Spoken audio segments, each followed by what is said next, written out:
It's the Opperman Report. And now, here is investigator Ed Opperman. Okay, welcome to the Opperman Report. I'm your host, Private Investigator Ed Opperman. You can find me at Opperman Investigations and Digital Forensic Consulting if you just email me at oppermaninvestigations@gmail.com. I'm really excited about our guest today, fascinating guy, Adam Fishman. He's over there in Thailand, and he used to work for RFK Jr. on this most recent campaign, and he contacted me. He heard the interview with Christine Kramer, who also worked for the campaign. They did that Wall Street Journal article about her. So, Adam Fishman, are you there? Yeah, Ed, hi. Thank you for having me. No, man, thank you so much. Explain to the audience, who is Adam Fishman? Well, I'm a Jewish son of an immigrant who grew up in New England and then on the East Coast, moved to Oregon. My father was an entrepreneur in the garment industry, had factories in Fall River, New Jersey. We lived in New Bedford and North Dartmouth and moved around quite a bit. And I got attracted to politics at an early age of what it was to be a citizen. So I'm a citizen, and I've become an activist and helped many candidates to try to help them be successful in their elections. And we've been talking off there for quite a bit. And you're also involved in the symphony. Yeah, well, Ed, that was when I first realized, I grew up and I loved music. My dad was a musician, so I became a music teacher and moved out west from the East Coast, moved to Montana, then Oregon. Wow. And I was, running small school orchestras, and in that process of being, the conservatory graduate. I went to Hart College of Music in West Hartford, Connecticut, and had studied with many great musicians. And I had been around great music. And then you go out and you start your career. And I started in the music industry, music teaching, and was a symphony orchestra director for an entire school district in Klamath Falls, Oregon. And in that capacity, instantly, one of the first people that came up to shake my hand at one of my concerts was a gentleman who ran for county commissioner in Oregon at that time, Roger Hamilton, and he said, "Adam, it's so nice to meet someone with class in Klamath Falls." And then, as in that position, I then was looking to see how I wanted to advance my career, and I started helping the Oregon Symphony on their tour to Klamath Falls. Met the John Graham, who was the Oregon Symphony manager, and my best friend one of my good friends at Hart School of Music went into music management, and he was in the program, which is to train the next future generation of symphony managers. And he was in the third class. And they had all said, "Adam, you should apply for this program." And so from Klamath Falls, Oregon, I went all the way to Avery Fisher Hall, was interviewed by 3 symphony managers from the Philadelphia Orchestra and all these great organizations. And I was chosen, and they asked me where did I want to go on this national fellowship. And I said I'd like to be in Boston in the summer, Hawaii in the winter, and Oregon in the spring. And so they gave me Boston. So I arrived, and it's run out of Washington, D.C. It's now called the League of America's Orchestras, but it's to train individuals to be the CEO of an orchestra. And that was a very important thing where I could see the convergence between fine art and orchestras and politics. So how did you get involved in politics? Well, I think when you are surrounded by politicians that want to be associated with the fine arts, you get to meet them and know them, just like I got to know John Williams, the famous conductor of the Boston Pops, the great composer of all the Steven Spielberg movies. I was always being touched by politicians.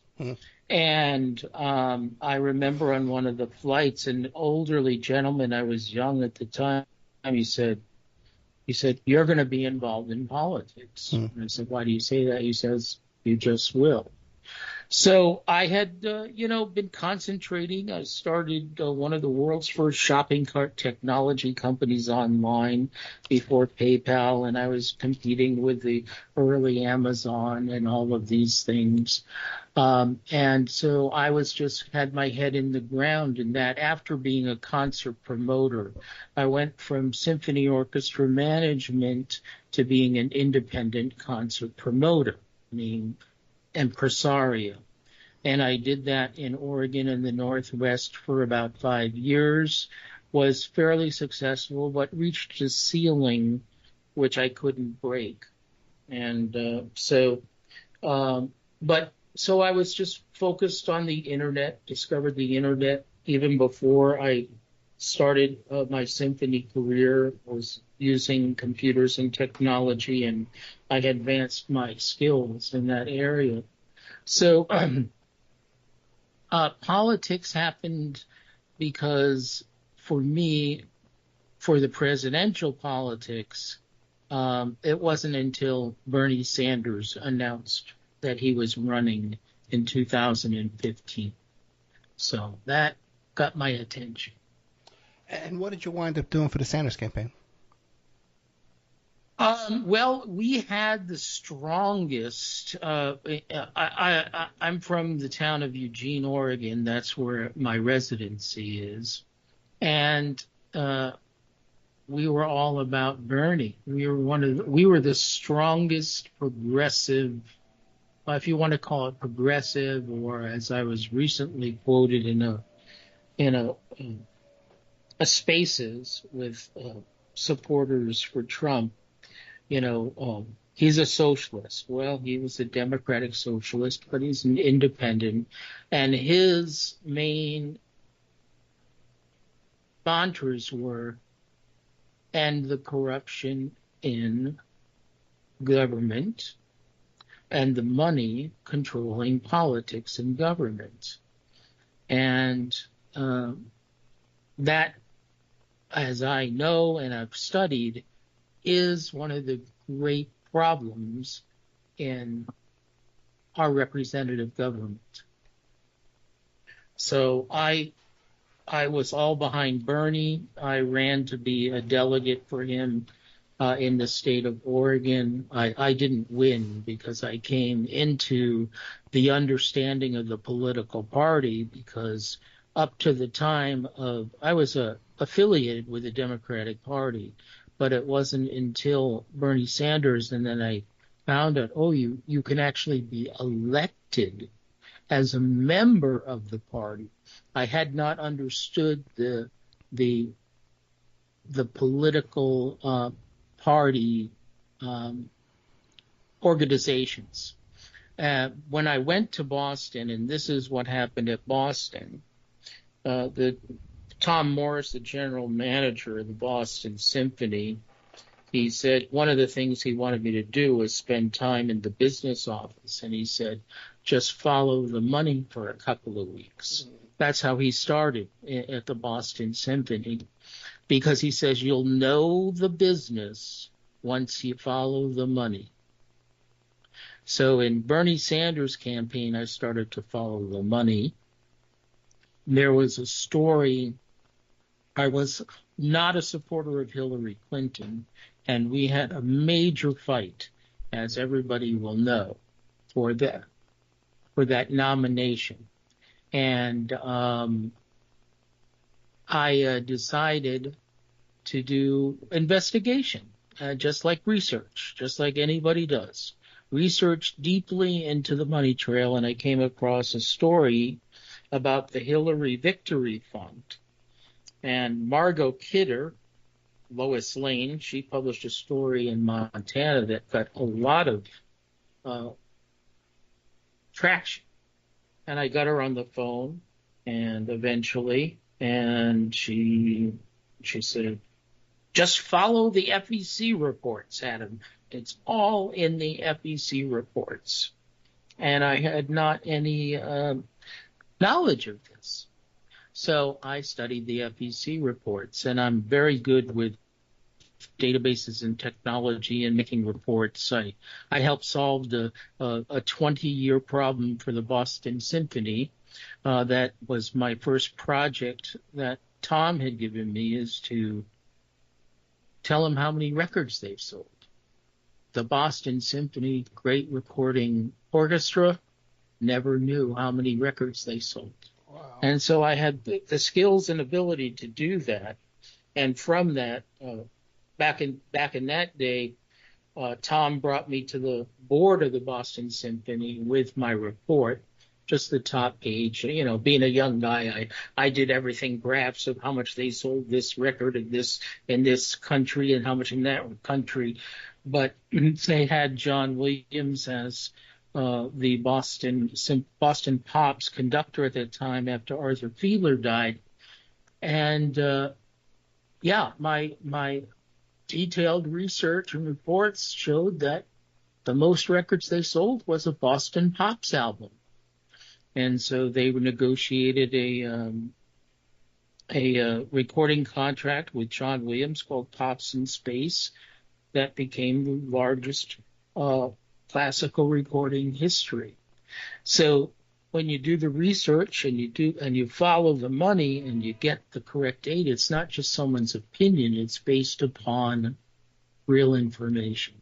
So that's when I did the deep dive into both the Democratic Party of Oregon, my local Democratic Lane County Party, understanding the party system, the central committees, and all the committees, all the way up to the DNC. And I saw the corruption that Hillary Clinton campaign had done with the Hillary Victory Fund, where the large donors would give $10,000 contributions to our Democratic Party in Oregon and then have all that money just go instantly to Hillary Clinton.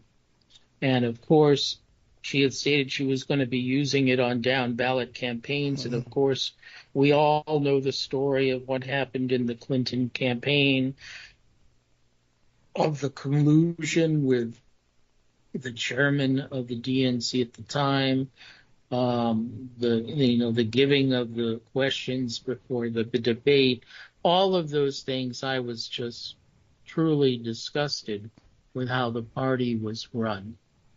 Oh yeah, they totally stole we had a caucus I was living in Nevada at the time, and the Clintons came in and just totally stole that whole. We actually won. We won originally, and then they had another vote and just kicked us out and said, "Hey, I didn't win.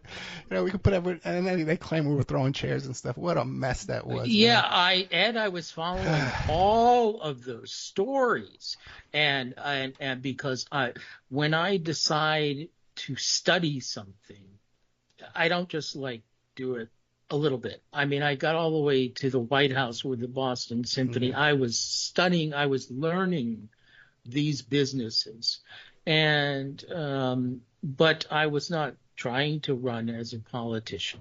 I was always helping. Yeah. How did you get involved with the RFK? Because for me, there's quite a bit of difference in RFK and Bernie. I'm a socialist myself. And I had problems with RFK from the beginning with all the anti-vax stuff and the other. What made you be enamored with RFK Jr.? Well, growing up in high school in New Jersey, I knew RFK. I was a river runner and a sailor, and my father was supposedly sailed with Jack Kennedy. I grew up in the Kennedy family, and it was interesting because in Philadelphia, a month before the convention, I was in front of Independence Hall there, Constitution Plaza, and with my nephew. He was graduating Temple University, and I just said, the clock struck high noon as we were walking through, and I knew in my mind Bernie was going to be crushed at the Democratic convention. I conversed with all of the delegates. I said, you're going into the lion's den. They are not going to treat you with respect. But I was in this moment with a very surreal moment where the thought, I said, if not Bernie, who will be able to change our government? And I said, and it came to my mind, Kennedy. Joe Kennedy? Robert Kennedy. So I had an intuition 4 years before that. So when I was in Thailand, and on April 19th, which is an important date for me, is when I did my first day as a concert promoter. It's a day that I launched Garth Brooks's career in Klamath Falls, Oregon, on his first tour. It was like a light bulb. So at that moment, I went into campaigning mode. Sent him a contribution, got involved with the Slack community, early Slack community, grassroots volunteers, trying to help out Mr. Kennedy. Now, I knew I couldn't help him on the ground, and so in the Slack community back in, I have to look at my calendar, I think it was in May, there was a gentleman who said, does anybody want to do telefunding? May of what year? Said, 2023. Oh, gotcha. Okay. So what got me into RFK Jr.'s campaign? Yeah. So I besides giving money, I wanted to help. I wanted to help in management. I wanted to help in any way that I could. And knowing that this was going, not at that time, but it was clear it became besides the event in Boston, which I didn't attend, I was in Thailand, and also recovering from a vaccine injury. So I am vaccine injured. And I had suffered tremendous health consequences from it, but not one doctor had ever considered that I was vaccine injured. So I didn't know this at the time that I was vaccine injured. I had the vaccines, no COVID, and then I got very sick in Thailand, had to return to the United States in 2021. And long story about my health, but I sent in a contribution, posted it on Facebook, and my sister says, he's an anti-vaxxer. And I'm like, what is she talking about? How is Robert F. Kennedy Jr. an anti-vaxxer? That made absolutely no sense to me, because I had been removed from the vaccine controversy. I didn't have any children, so I never had to make that decision to vaccinate my children. If I had, I'm sure I would have been very concerned about the consequences of a, fully blown vaccine schedule. So I was in shock to hear that. And then, of course, when the stories came out that he announced his campaign, I checked all the news sources, and everything was anti-vaxxer conspiracy theorist Robert F. Kennedy Jr. was the tagline on most of the stories. And I was dumbfounded. And then, of course, as I did my research on what is the anti-vax problem, I I came across the documentary movie on the real Anthony Fauci, and it was in that movie that I saw a vaccine injured person with my same results, what I'm dealing with. And so I'm like, oh, now I understand. So it was actually Kennedy's position on vaccines that attracted you to him. No, no. His position on that. No, I discovered my own vaccine injury from Robert F. Kennedy Jr.'s The Real Anthony Fauci book. Gotcha. So so you joined the campaign then, but my understanding is though you became disillusioned with the campaign. Well, I joined the campaign. It was a long boarding process to get to be a Team Kennedy member. So I was calling the individual who was, and I also was waiting to see the first FEC reports from that first quarter.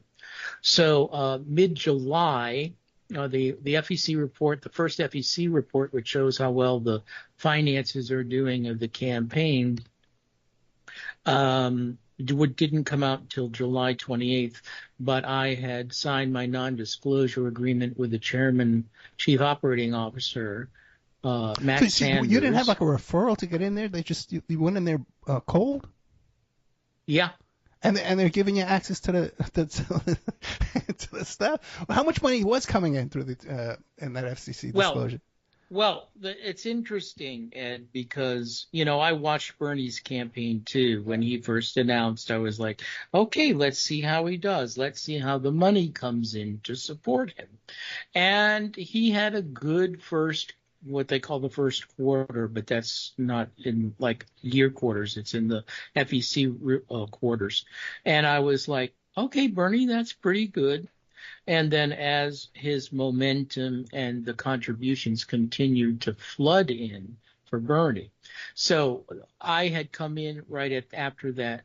I was actually boarded and actually entered into the campaign on the phones on probably, let's see, took them almost August 17th.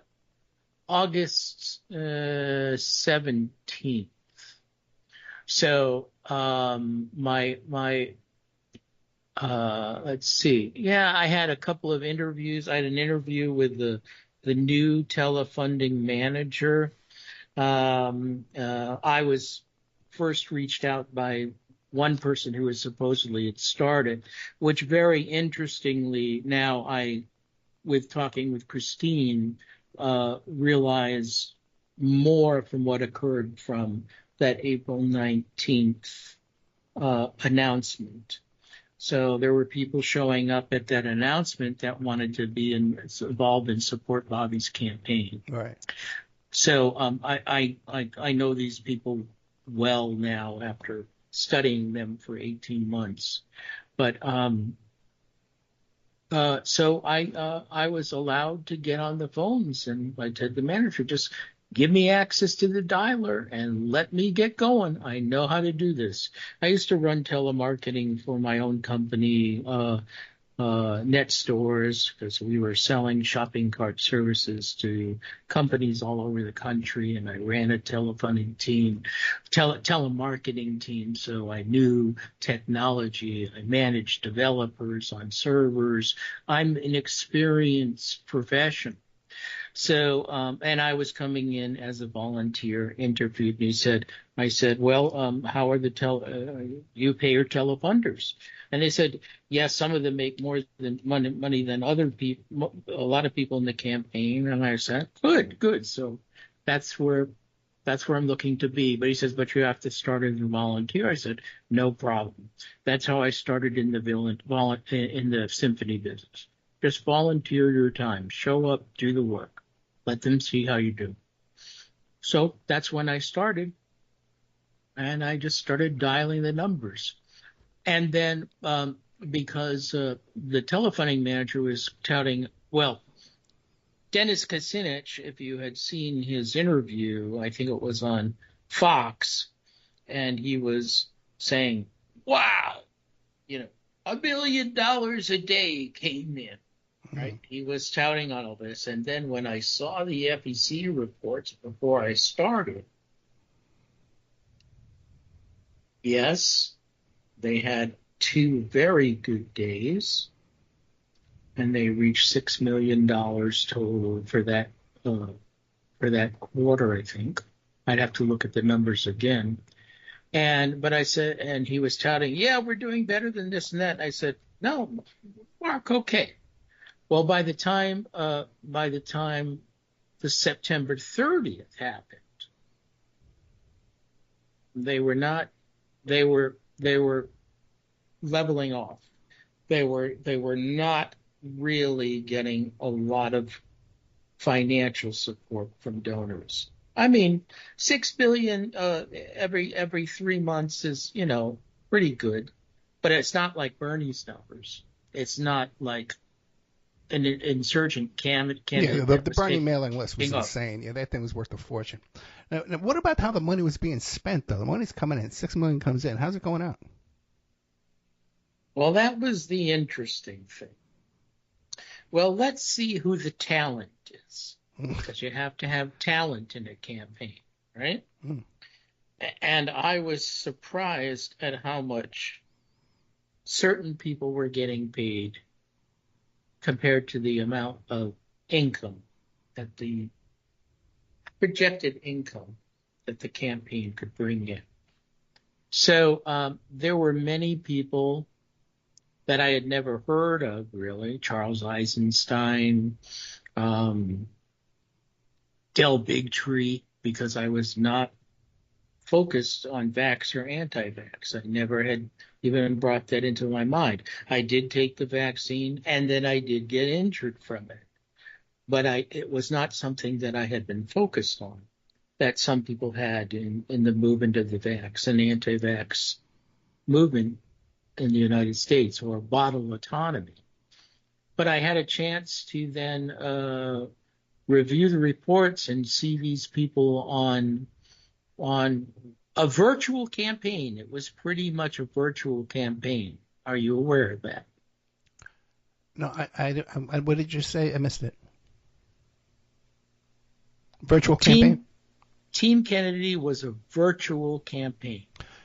Entirely? For the most part. They did hire, there were rallies or meet and greets and fundraising events. So those were where the candidate would show up and speak.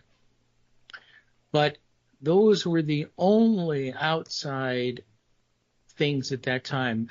And Dennis had run his own campaigns and had been involved, but when I saw the amount of salary that him and his company was getting, I'm going, that's a lot. That's a lot. And then I saw like 10 other people receiving that same remuneration. I said, that's a lot, and that is not sustainable. These were things. So if you take a look at RFK Jr.'s campaign, they had to build their own publishing arm because they were not getting any good press.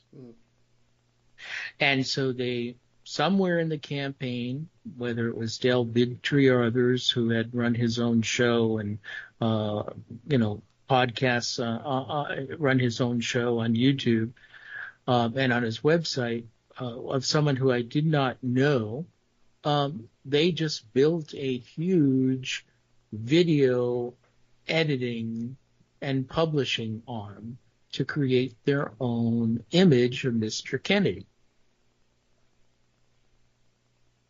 In the symphony business, we would always, when working with public relations in the press, I worked with Gene Shalit on one of the greatest concerts in the Boston Symphony's history at Tanglewood, where, you have to say certain things to them, and hopefully they will project a good image for the symphony. In Boston's case, it was easy. But in RFK Jr.'s case, it was not. There was nothing but negative press about him. So they had to create their own press division. And wasn't his social media manager like 19 years old? Okay, that individual social media manager, I've tried to discover to whom there is a gentleman who was in the campaign that I had communicated with because of some of the anomalies that I had discovered in the campaign software that needed to be fixed. He was quite young. Mm-hmm. And that individual was, I think, reports 19 years old, and he was making a lot of money, but it was his first job. These were salaries that were over and above to what these people produced.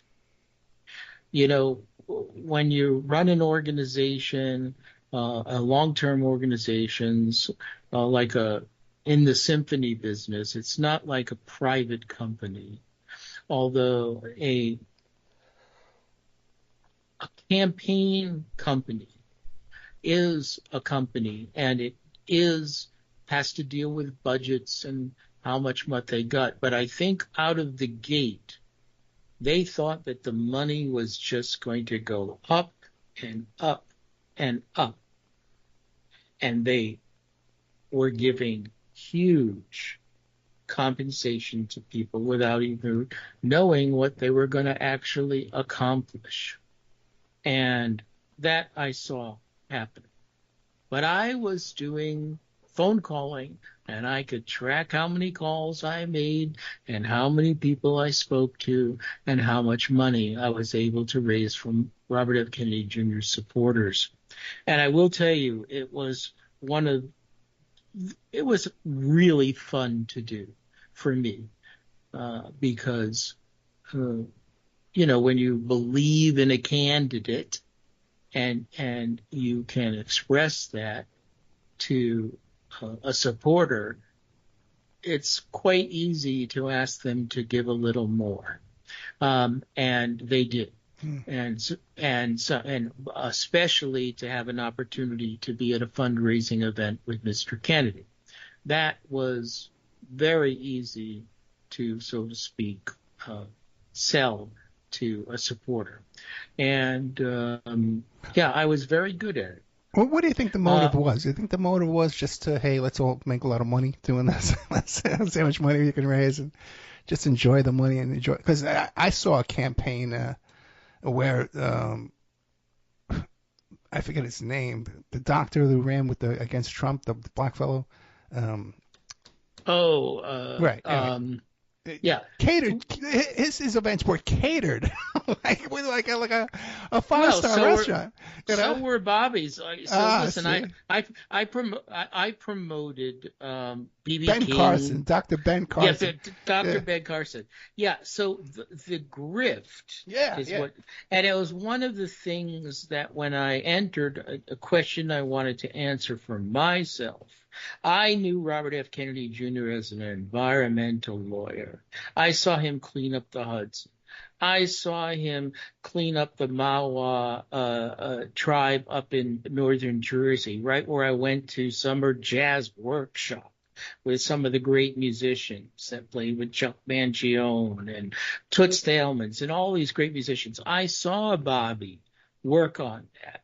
So I knew him for cleaning up the Hudson and the waterways, and I'm a river runner, and I believe in the environment. So I knew nothing of RFK Jr.'s stance of supporting the safety of vaccines. Well, let me ask you this. I sent you a picture. I believe I sent you that photograph of Kennedy with Roger Stone and Michael Flynn. Yeah. Right, and we said, hey, when did that picture come out? It was like 2018, 2019, right? Okay. And those are certainly are two fellows that know how to raise money and profit off of politics. Okay. Roger Stone? And Flynn too. Flynn's raking it in all over the place, man. America First PAC. I think he's making $370,000 a year on just that one alone. You know? So this was one of the things that I wanted to know is, when I was in the symphony business and the arts management business, you wanted to know what people's motivations Right. are. Are they really out to help America, or are they really out to make a job for themselves? And Bobby never gave any money to the campaign. He could give unlimited funds, but I think Cheryl said if you use any of the money, she'll divorce you. She will divorce him. And so he never put in any money in the campaign, although any candidate is allowed to give unlimited funds. So, that was one of the burning questions. Is this a vanity campaign? Or is this truly for a man who wants to help change America? And I believe he still wants to help America, but I don't think he was involved in the management of his campaign. What about these stories, sexual harassment, people having to hire security guards, all of that stuff? Did you witness any of that? Well, I other than what the news reports or, political articles or anything. But I followed them all. I would say that, but I do know how that I was harassed and intimidated in the campaign. Oh, really? And the psychology and the culture of the campaign was extremely chaotic, where nobody knew where they stood.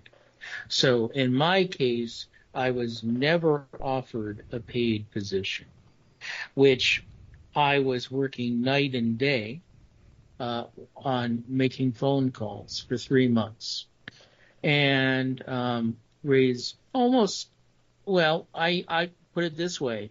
I called up the chairman, the chief operating officer of the campaign, and let him know, because there was concern because I was overseas that a foreign actor could get access to the data. Bobby's list. Yeah, absolutely, yeah.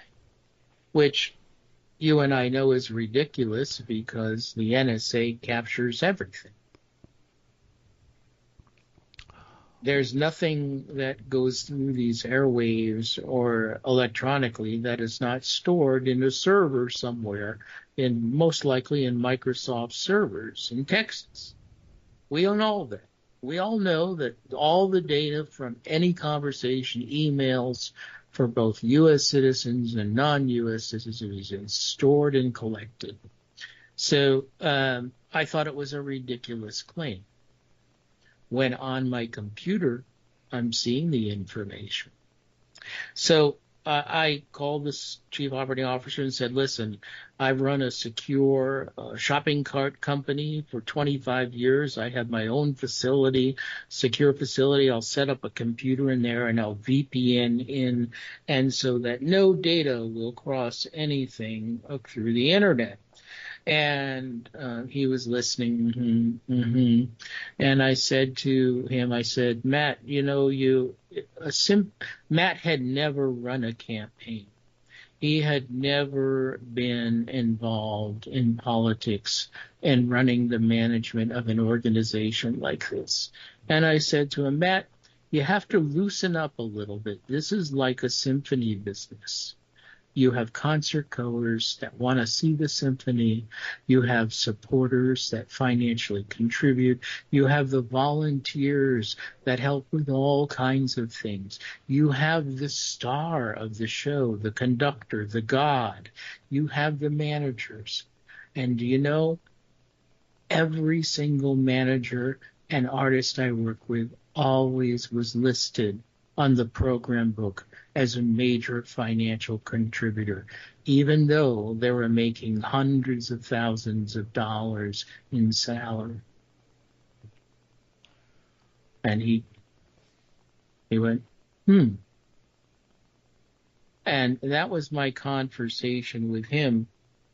He did finally come through and give a maximum contribution about a month later on December 21st. And I then sent him a personal thank you card, just as the Kennedys had sent me a personal thank you card when I was in Boston. Thank you so much for taking good care of us. We'll know you do good things. So I saw that this hiring and compensation was being monitored in a very obscure manner.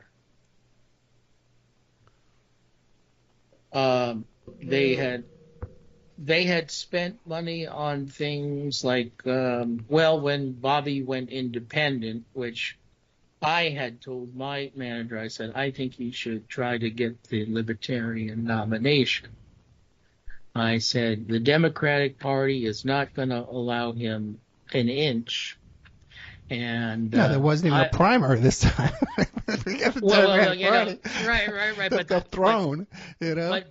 But if the Libertarians, if Mr. Kennedy could have received the nomination for the Libertarians, the cost reduction would have been tremendous on the campaign.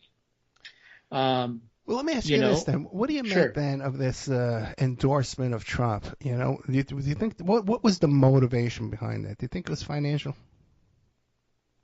Do you know what I want to say? Yeah. I love Donald Trump. Oh, really?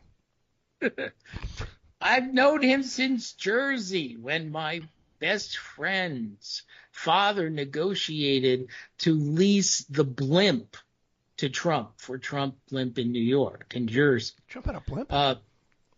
He owns it, yeah. Oh. Well, actually, it was Lou Pearlman who started Boys to Men and Sync. Yeah. So my best friend in New Jersey's father was in business with him. And so, I knew of Donald Trump's antics throughout his career. There's a connection between Donald Trump and Lou Pearlman? No, well, it was just Lou Pearlman owned a airplane leasing company for rock stars, and then he started in Sync. But he did have a blimp as part of that leasing company, and he was going to lease the blimp to Trump. Interesting. And so that was, that was back in Lou the 80s. Pearlman, who's in prison right now. I think he died, right? He's wound up in prison, for his own shenanigans, Yeah. Okay. And I had already gotten into concert promoting, so I was already working with artists like B.B. King and Emmylou Harris and Guess Who and all of these, dinosaur rock bands and upcoming country artists and blues and jazz artists as an independent presenter. So when you're a presenter, you're the man. You're the one who takes all the risk. So, so being in the campaign and seeing this mismanagement in the campaign, it was just devastating for me. And all I wanted to do was help. We discussed, but my question on the last one was that you believe that Kennedy's endorsement of Trump is sincere, that he thinks Trump is a capable leader and not out for himself. I think that was a hard decision, because I always said to every supporter, I want to see Robert F. Kennedy Jr. in office. I didn't care what office. So, how to get into office? Put him in the post office, right? No, I'm sorry. We're just saying, okay, obviously, Mr. Kennedy has had some problems with his residency. So, I'm not aware. You don't know? No. Oh, really? No, I'm not aware, no. Well, the U.S. Supreme Court has just struck down RFK's junior residency claim in New York State. Oh. Okay. There was a lawsuit. He's not on any ballots now. It doesn't really matter, right? No, he's on ballots. He's going to be on the Oregon ballot. But he doesn't want to be, does it? Because that takes away votes from Trump. Well, I don't know Mr. Kennedy. I've never spoken to him except only seen him in meetings. His decision, I think, is based on political power. Yeah. You can't change government if you're not in it. And I think he had to come to the realization, it took him a long time to realize that the Democrats were not going to let him in. How could he be so naive? They didn't even have a primary. How could he be so naive to think that he had a seat in the Democratic Party? I don't understand it myself. So then there has to be another motivation. Well, his motivation was that he thought he could win the presidency. Really? Yeah, he thought he could win the presidency when well, you know what? started. Looking back, just think, because you and me, when Bernie first made that announcement, the first announcement was like a little picnic. out on it by the lake. Right. I was like, Bernie. Well, that's not a very big showing, but and let's then see the next how one it was goes. at the Capitol Hill, and he made his announcement. He says, I gotta go. I gotta vote. So, and nobody thought, my God, just imagine what that man did. God bless him. What a movement they created there, Oh, he totally created a movement, and RFK was taking the torch from Bernie. Yeah. I saw RFK Jr. as a man who was going to not give up, as Bernie had to succumb to his Senate seat placement and how much the DNC and those operatives forced Bernie into a leadership position, but not a true leadership position. Bernie still has many supporters. I think if you saw him at the Democratic Convention this year, he got massive applause. A lot of people in the Democratic Party still love Bernie, but a lot of them are very upset that he caved in when he had the political capital. Right? It's all about political capital. In other words, voters behind you that believe what you have to say, that's the time to use the leverage to get what you want done. So they're not letting Bernie very far. Well, this is the end of his career anyway, Let me ask you this now, Adam Fishman. Toward the end of the show, we got about another 4 minutes. Is there anything about RFK I haven't asked you want the audience to know about? Well, I think RFK Jr. is a truth teller, and he is very smart guy who studies the research and to great detail. And he is very knowledgeable about issues. And if he's not, he just doesn't know about them. He doesn't, and he's not really, I think, from my observation of RFK Jr. in this campaign, he's doing the best he can for he and his family right now for getting into the Trump presidency. And that would be very good for our country. And it's a risk, and he's had to have a lot of people very upset with his endorsement of Trump and now campaigning on the trail for Trump. He is truly committed to helping our country. And I think that's what I believe about RFK Jr. Now, the other people in the management, I think many of them were just about lining their pockets. As Kiera Hall said in the Wall Street Journal article, grifters and opportunists. Yeah. They're looking to improve their opportunity, and they were paid way over scale. And then other people that were very hardworking were paid nominally. It really is a shame, the whole politics has been taken over by this consultancy class, these consultant companies. There's a small campaign that I did so much work for them. I really got them, did a lot of opposition research for them. We did a lot of work for them. And, they wound up just going private, their own private consultancy company, and they're just making a fortune out there right now, just raising money and just consulting with other candidates. Yeah, that I think is the business Yeah. of campaigns state in America. But I truly believed in Robert F. Kennedy Jr. could make a lot of things come to light that had been hidden from the public. And Adam Fishman right now is going to vote for Donald J. Trump. As I said, I love Donald Trump and I love Robert F. Kennedy Jr. And I have not decided where my vote is going yet. Well, but Adam, what about the cats? They're eating the cats, Adam. They're eating the cats. They're eating the dogs. You're going to vote for someone else? We need to vote for the man who's going to stop them from eating our cats and the pets, Adam. Go watch Mr. McMahon on Netflix. What is that? Understand the politics of the big show. Mr. McMahon is the story of Vince McMahon, who created the WrestleMania. I know who Vince McMahon is. I was guessing maybe it was him, but he did a film. What is it? No, there's a docuseries right now, and Donald Trump is in it. And because I was in arts and entertainment, when you look at the big show, you look and see how these performers communicate with large audiences live. And that is what Donald Trump is also extremely good at. And I admire him for that skill. Many people like Scott Adams and other people have also stated that. Yeah. And so the question is yet to be determined.